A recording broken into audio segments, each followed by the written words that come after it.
Hi everybody, this is the Football Hut, the amazing, spectacular, terrific, the great one. The people's champion, your host, the Hut, as I have a frog in my throat. But before we get to this video about Aaron Rodgers going crazy on the New York Giants, it's only the preseason and they play them in October, the end of October.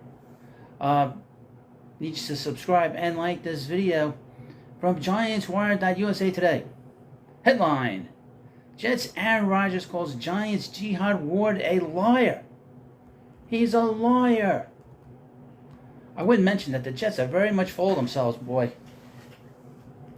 They brought in Aaron Rodgers, who, is a four-time MVP and Super Bowl winner. All of a sudden, the Jets think they're Super Bowl winners. Not won anything yet in a long time. Haven't won anything in 50 years. 54 years, the Jets haven't won a damn thing. And all of a sudden, they fool themselves because they brought in Aaron Rodgers. New York Jets quarterback Aaron Rodgers says the New York Giants linebacker Jihad Ward is a lying, dog-faced pony soldier. Them's fighting words. During last Saturday night's preseason game between the Giants and the Jets, Rodgers and Ward had to be separated by a game official. The joint began after Ward bumped Rodgers late and the quarterback took exception to it. After the game, both Ward and Rodgers were mum on the incident, with the four-time MVP saying everyone would just have to wait for HBO's Hard Knocks to see what happened. When the episode did air, it showed the post-shove exchange between Rodgers and Ward. And I watched Hard Knocks. The Jets are so full of themselves. You've not won anything. You won 6 games last year. After the episode went to air, Ward explained his version of events. Quote, "There's a reason why I acted like that in the first place," Ward told the New York Daily News. "There's a reason why I shoved him like I did. The reason why is because I don't let none of my mother bleeping teammates get knocked over. You know what I'm saying? You hear what I'm saying? Hello, I'm talking to you." Oh, I didn't say that last part. Ward was angry that the Jets wide receiver Randall Cobb delivered an illegal hit on Giants safety Bobby McCain, resulting in a concussion. Oh, that's not good. He was even more angry that Cobb and Rodgers were laughing about it. Quote, "And Randall, what's his name? Randall Cobb? He knew what he did," Ward added. "That was some cheap bleep. But it's like, if I see anything on the field, I got to do what I got to do. This ain't no rah-rah this, that, and the third. I don't do all this internet stuff. I'm going to let them have it. That was some sucker bleep that Randall Cobb and Aaron Rodgers did, and I'm stamping on that. I ain't hiding from nothing, so you could laugh now, cry later. They know what they did, and they were laughing at all that stuff. And I was the only one that was sticking up for McCain." But now Rodgers is disputing Ward's interpretation of the incident, flat out calling him a liar. "I think he's making bleep up," Rodgers said, via Connor Hughes of SNY. The problem with Rodgers calling Ward a liar is that cameras are everywhere and the quarterback was mic'd. Both of those captured Rodgers and Cobb joking and laughing on the huddle after the illegal hit, while Cobb's wife also joked about it in the stands. Not only did the Jets appear to play dirty and then joke about it, but they've lied about it repeatedly in the aftermath. Ward sure seems like he has a legit beef here. Well, this is going to make for a very interesting game when the Jets play the Giants at the end of October. We'll see what the Jets are. Hopefully, Rodgers. See, the Jets always have a lot of bad luck.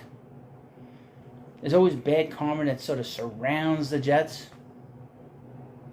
I remember one year, take you back to 1999, the Jets went to the championship game with Bill Parcells as their coach, as their head coach. The following year, in the first game, Vinny Testaverde blew out his Achilles tendon. That was another guy they brought in from another team. I would mention this about the Jets. They've not developed a quarterback in 50 years. That's a franchise-type quarterback. They've had guys come along. They had Kenny O'Brien. They've had Chad Pennington. And they've had, of course, Mark Sanchez, who's probably the second most successful quarterback in the history of the Jets. He took them to 2 championship games. Joe Namath never did that. He took them to the championship game and then the Super Bowl. But he never did what Mark Sanchez did. And Mark Sanchez was like what, 15 years ago? A long time now. 16 years ago. So, you know, the Jets have been a bad organization for a very long time. Poorly run, bad ownership. And the last quarterback that the Jets brought in from Wisconsin, remember Brett Favre? That didn't go over so well.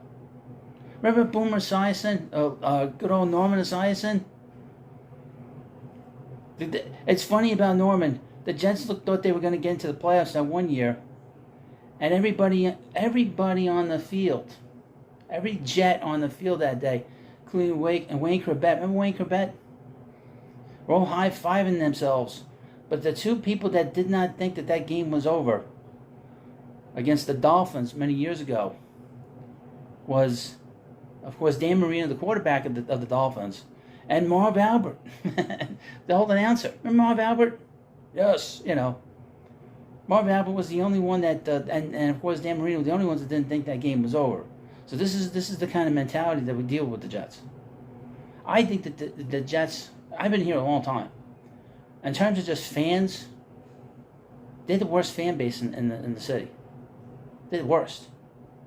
The Jets fans are the worst fan base in the city. They've been terrible since 1982, 1983, when they left Shea Stadium. They ripped the seats up. For what reason, I don't know. But they're the worst. I mean, really. From Joe Beningo on, they're the worst fan base in the city. You know. But I have a complaint about the Yankee fans. The Yankee fans got a lot of family members that are Yankee fans. They're not anything like this, like the Jets fans. The Jets fans, they're the worst.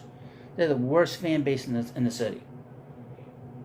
I can't count the Devils there. The Islanders fans aren't that bad. The Knicks fans aren't that bad. The Net fans, there aren't any Net fans. the Jets fans are the worst. The worst fan base in this city. Well, you let me know what you think about this video. And, of course, please subscribe to the Football Hut. Thanks for watching, and I'll see you later.